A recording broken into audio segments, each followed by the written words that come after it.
Guys,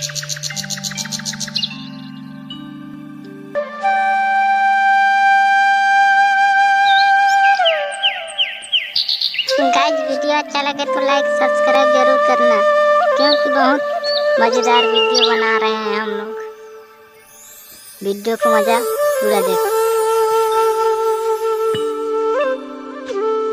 वो एक बहुत ही गरीब किसान था। उसकी पत्नी का नाम मधु था और उसकी छोटी बेटी का नाम चिंटू था। रामू था तो बहुत ही मेहनती, लेकिन उसे उसकी मेहनत का फल नहीं मिल पाता था। वो और उसकी पत्नी दोनों सारा दिन खेत में लगे रहते थे। अब मुझे बहुत तेज भूख लग रही है, क्या मैं पिताजी को खाना खाने के लिए बुला लाऊं? हाँ, जाओ बेटा, मैं तो उन्हें कब से बुला रही हूँ, लेकिन वो है कि मेरी कुछ सुनते ही नहीं है। फिर चिंटू रामू को बुलाने के लिए गया।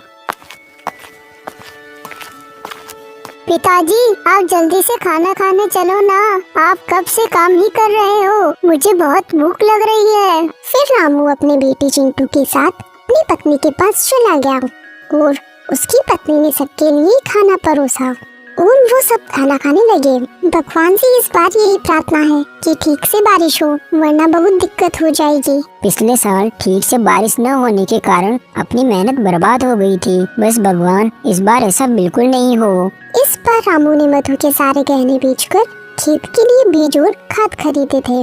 रामू बहुत ही मेहनत से अपने खेत में अपने बीज बो रहा था। उसे उम्मीद थी कि इस बार उसकी फसल बहुत अच्छी होगी, खेत में फसल उग जाती है। लेकिन पकने से पहले ही बारिश न होने की वजह से उसकी फसल सूख जाती है। ये देखकर रामू बहुत दुखी होता है और अपने घर चला जाता है। आप हिम्मत मत हारो, आप एक बार फिर से कोशिश करो, क्या पता इस बार बारिश हो जाए और अपनी फसल अच्छी हो जाए। इस बार तो तुम्हारे गहने बेचकर बीज और खाद ले आया था, लेकिन अब मैं कहां से लेकर आऊं पैसे बीज और खाद खरीदने के लिए? आप अपने गांव के सेठ मनीराम से पैसे उधार ले लो। अब अपने पास केवल एक ही चारा है, क्योंकि अपन ऐसे हाथ पे हाथ धरे तो बैठ नहीं सकते। मेरा उसके पास जाने का बिल्कुल भी मन नहीं है। वो बहुत ही बदमाश आदमी है। एक बार जो उससे पैसे ले लिया तो उसका ब्याज कभी खत्म ही नहीं होता। पता नहीं वो अपना किस हिसाब से हिसाब चलाता है। अपने पास इसके अलावा कोई और उपाय भी तो नहीं है। फिर थोड़ी ही देर में रात हो जाती है, लेकिन रामू को नींद नहीं आ रही थी, क्योंकि उसे समझ नहीं आ रहा था कि वो पैसों का इंतजाम कैसे करे। सेठ मनीराम से पैसे तो तुरंत मिल जाएंगे, लेकिन गांव के कई लोग उसके जाल में फंस चुके हैं और जो भी उसके जाल में फंसा है उसने अपनी पूरी जमीन तक गंवा दी है। मुझे समझ नहीं आ रहा कि मैं क्या करूं, कहां से लेकर आऊं पैसे। अगर पैसों का जुगाड़ नहीं हुआ तो खेती कैसे करूंगा? रामू की इस तरह सोचते सोचते ही सुबह हो जाती है। रामू बेचारे ने न चाहते हुए भी सेठ मनीराम के यहाँ पैसे लेने के लिए चला जाता है। अरे आओ आओ रामू भाई, बताओ कैसे आना हुआ?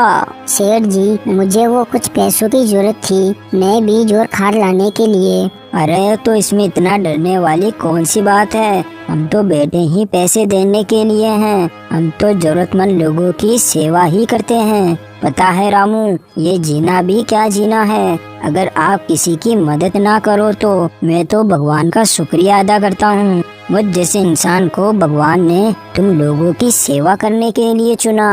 रामू को मनीराम की बातें सुनकर बहुत गुस्सा आ रहा था, लेकिन वो इस समय चुपचाप खड़ा होकर उसकी बातें सुन रहा था, क्योंकि उसे पता था कि अभी उसकी मदद वही कर सकता है। अरे रामू, क्या सोच रहे हो? बताओ तुम्हें कितने पैसे चाहिए? मालिक, अभी मुझे 15,000 रुपए की जरूरत है। अरे तुम 15,000 रुपए लो या 30,000 लो या 50,000 रुपए लो, लेकिन तुम्हें पता है ना, ब्याज तो पूरे 25% से कम नहीं लगेगा।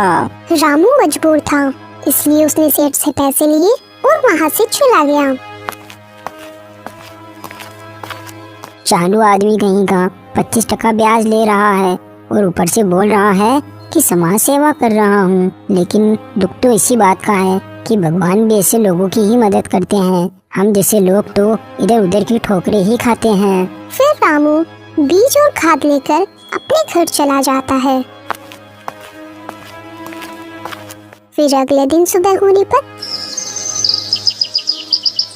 रामू अपने खेत में बीज बो देता है और थोड़ी बारिश भी हो जाती है, जिससे रामू की फसल बहुत अच्छी तैयार हो जाती है। देख रही हो मधु, इस बार अपने खेत में कितनी अच्छी फसल हुई है। और इतनी अच्छी फसल होना ही एक किसान की जीत होती है। और ये सब कुछ तुम्हारी वजह से ही हो पाया है। अगर तुम मुझे हौसला नहीं देती तो आज अपने खेत में इतनी अच्छी फसल नहीं हो पाती। और तुमने भी अपने खेत में बहुत मेहनत की है। अब अपने आज जल्दी ही अच्छे दिन आने वाले हैं। जी, तो बस भगवान की ही कृपा है कि इस बार अपनी फसल बहुत अच्छी हुई है। अब अपन जल्दी से सेठ मनीराम का कर्ज भी चुका देंगे। ये सब बातें करके दोनों अपने घर चले जाते हैं। फिर उसी दिन रात को बारिश शुरू हो जाती है।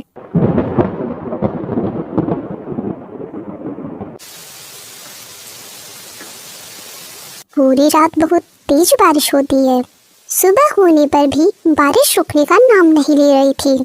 मधु, न जाने ये बारिश कब रुकेगी। पहले तो बारिश हो नहीं रही थी और अब हो रही है तो इतनी हो रही है कि कल रात से रुकने का नाम तक नहीं ले रही है। क्या पता मेरी फसल कैसी होगी। आप बिल्कुल भी चिंता मत कीजिए, देखना जल्दी ही बारिश रुक जाएगी। फिर आप जाकर अपने खेत की फसल को देख आना। मधु ये बोलकर रामू को दिलासा देने की कोशिश करती है, लेकिन उसे भी पता है कि अब तक उसकी फसल खराब हो चुकी होगी।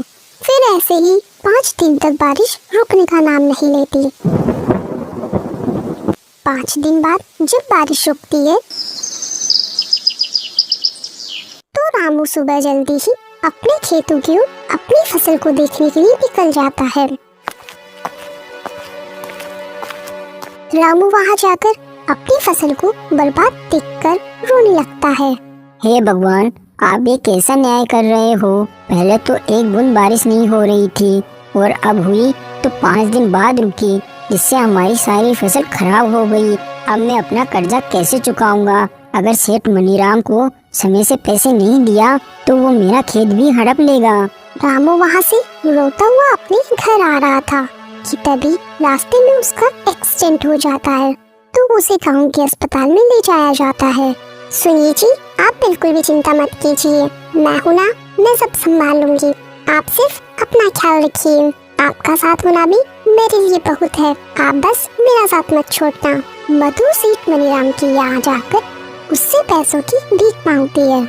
मधु, ये तो मैं भी जानता हूँ कि बारिश अपने हाथ की चीज नहीं है जिससे अपन रोक सकें। और इस बारिश से अपने पूरे गांव की फसल खराब हो चुकी है, लेकिन मैंने तो तुम्हें ब्याज पर पैसे दिए थे और उधारी तो ब्याज खाने के लिए ही दी जाती है ना। सेठ जी, मैं आपके पैसे चुका दूंगी, लेकिन अभी आप ही हो जो मेरी मदद कर सकते हो। मैं तुम्हें पैसे तो उधार नहीं दे सकता, लेकिन मेरे पास कुछ आलू पड़े हैं, तुम उन्हें बाजार में बेच आओ। अगर तुमने उन्हें अच्छे दाम में बेच दिया तो मैं तुम्हें उस कीमत का कुछ हिस्सा दे दूंगा। मधु के पास और कोई उपाय नहीं था, इसलिए वो इस बात के लिए मान जाती है।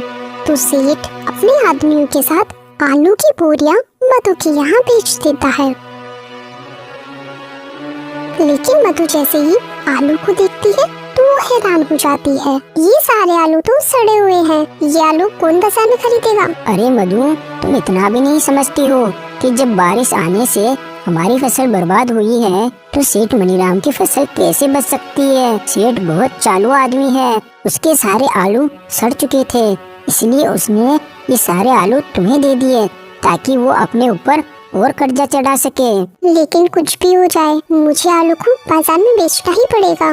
मधु और रामू ये सब बातें कर ही रहे थे कि तभी वहाँ चिंटू आ जाता है और इतने सारे आलू को देखकर कहता है, माँ, अपने घर में आप इतने सारे आलू क्यों लेकर आए हो? क्या इतने सारे आलू से आलू के पराठे बनाओगे? चिंटू की ये बातें सुनकर मधु बहुत खुश हो जाती है। वाह चिंटू, तुमने तो मेरी मुसीबत का हल मुझे दे दिया। मैं इन आलू को बाजार में ऐसे नहीं बेच सकती, लेकिन अब इनमें से अच्छे आलू अलग निकाल कर उनसे आलू के पराठे बनाकर बाजार में बेच सकती हूँ। फिर अगले ही दिन से मधु बाजार में आलू के पराठे बनाकर बेचने लगती है। कुछ ही दिनों में उस गांव में मधु के आलू के पराठे बहुत ही मशहूर हो जाते हैं। ये सब देखकर सेठ मनीराम को बहुत जलन होती है। अरे इस तरह तो ये मधु मेरा सारा कर्जा चुका देगी। मुझे क्या पता था कि सड़े हुए आलू को इस तरह भी इस्तेमाल कर सकती है, वरना मैं इसे ये आलू कभी नहीं देता। सेठ मनीराम मधु की इतनी बिक्री देखकर परेशान हो रहा था, तो वही मधु के मन में भी अब लालच आने लगा था और अब मधु खराब और सड़े हुए आलू से भी पराठे बनाकर बेचने लगी थी। मधु, ये क्या कर रही हो तुम? ये आलू तो पूरी तरह सड़ चुके हैं। अगर तुम इनसे आलू के पराठे बनाओगी तो सबको पता चल जाएगा। इस समय मुझे अपने परिवार के आगे कुछ भी नजर नहीं आ रहा। अगर हमें सेठ मनीराम के कर्ज से बचना है तो हमें ये करना ही होगा। और मैंने इसमें गरम मसाले ज्यादा डाले हैं तो किसी को पता भी नहीं चलेगा। लोगों को सिर्फ गरम मसाले की ही खुशबू आएगी। ऐसे ही कुछ दिन बीत जाते हैं और मधु सेठ मनीराम का सारा कर्ज चुका देती है। अभी तुम्हें मुझे 15,000 रुपए और देने होंगे। किस बात की? सेठ जी, मैंने तो आपका सारा कर्ज चुका दिया, तो मुझे आपको किस बात के 15,000 रुपए देने होंगे? और अब तो मैंने अपने खेत में आलू की फसल भी उगाना चालू कर दिया, तो मैं अब अपने खेत के आलू से ही पराठे बनाकर बेचूंगी। अगर तुमने मुझे हर महीने 15,000 रुपए नहीं दिए तो मैं गांव के सभी लोगों को बता दूंगा कि तुम सड़े हुए आलू से पराठे बनाकर बेचती हो। सेठ जी, अगर आपने ऐसा करने की सोची भी तो याद रखना, वो सड़े हुए आलू आपने ही मुझे दिए थे। पूरे गांव को ये बात बता दूंगी मैं। मधु की ये बातें सुनकर सेठ मनीराम चुप हो जाता है।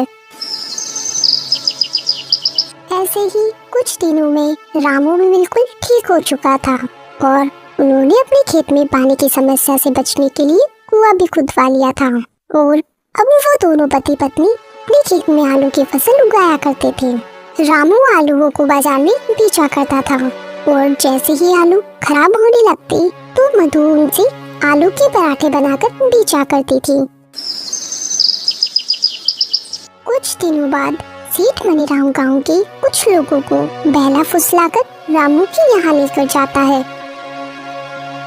गांव वालों, अब तुम सब इस मधु के घर की तलाशी लो और देखो कि ये सड़े हुए आलू से पराठे बनाकर बेचती है। ये बात सुनकर मधु घबरा जाती है। अरे अरे, आप लोग ऐसे कैसे मेरे घर की तलाशी ले सकते हैं? ऐसे कैसे तलाशी ना ले? तुम आलू के पराठे बेचकर इतनी तरक्की कर रही हो, जरा हम भी तो देखें तुम किस तरह के आलू इस्तेमाल कर रही हो। तुमने देखते ही देखते अपने खेत में कुआं खुदवा लिया, अपने बच्चे को शहर पढ़ने के लिए भी भेज दिया और तुमने मेरा सारा कर्जा भी चुका दिया। फिर गांव का एक आदमी मधु के घर की तलाशी लेता है तो उसे अच्छे आलू ही मिलते हैं। अरे सेठ जी, आप क्यों बेकार में ही गांव की औरत को परेशान कर रहे हो? मधु बेचारी तो कितने ताजा और साफ आलू ही इस्तेमाल कर रही है आलू के पराठे बनाने में। सेठ जी, आप तो फालतू ही बेचारी को बदनाम कर रहे हो। गांव के आदमी को अपना पक्ष लेते देख, गांव वालों, आप सबको तो पता ही है ये सेठ मनीराम कैसा है। ये चाहता था कि मैं इसका कर्ज ना चुका पाऊँ और ये मेरी जमीन हड़प ले, लेकिन मैंने ऐसा नहीं होने दिया। मैंने इसका सारा कर्ज चुका दिया, इसलिए ये ऐसा कर रहा है। अरे हम गरीबों को परेशान करना ही तो इन अमीर लोगों का शौक है। चलो भाई लोगों, ये सेठ मनीराम तो हमारा समय खराब कर रहा है। ये कहकर सभी लोग वहाँ से चले जाते हैं। अरे तुम तो सच में खराब आलू से ही आलू के पराठे बनाती थी ना, तो फिर अपने घर में ताजा आलू कहाँ से आए? मुझे पता था सेठ मनीराम कुछ ना कुछ जरूर ऐसा करेगा, इसलिए मैंने पहले ही सड़े हुए आलू छिपा दिए थे। देखो, अब हमारा बेटा शहर में पढ़ रहा है और सेठ मनीराम का कर्जा भी हमने चुका दिया है और अब हम दोनों अच्छे से कमा भी रहे हैं और हमने अपने खेत में पानी की समस्या से बचने के लिए कुआं भी खुदवा लिया है। इसलिए अब तुम्हें लालच नहीं करना चाहिए। आप बिल्कुल सही कह रहे हो। ये तो मैंने अपने दिमाग से घर के सारे आलू छिपा दिए थे, वरना पूरे गांव में हमारी बदनामी हो जाती और हमें गांव से निकाल दिया जाता, तो अपन फिर से रोड पर आ जाते। मैंने जो भी किया अपने परिवार के लिए किया, अपने हालातों की वजह से किया, लेकिन जब अब हालात सुधर चुके हैं तो अब मुझे भी अपनी गलती को सुधार लेना चाहिए। आज के बाद मैं अब हमेशा अच्छे आलू का इस्तेमाल करूंगी और खराब आलू का राज हमारे बीच ही रह जाएगा। उस दिन के बाद से ही मधु खराब आलू से पराठे बनाना बंद कर देती है। तो दोस्तों, हमने इस कहानी में देखा कि किसान होना इतना आसान नहीं है। किसान के सर पर हमेशा मुसीबत मंडराती रहती है। बारिश कम होना भी किसान के लिए मुसीबत है और ज्यादा होना भी किसान के लिए मुसीबत है। एक किसान का जीवन हमेशा मुसीबत से भरा हुआ रहता है और हमें इस कहानी से यही सीख मिलती है कि हमें लालच नहीं करना चाहिए, क्योंकि लालच के चलते हमारे पास जो कुछ भी होता है हम उसे भी गवा देते हैं। Thanks for watching.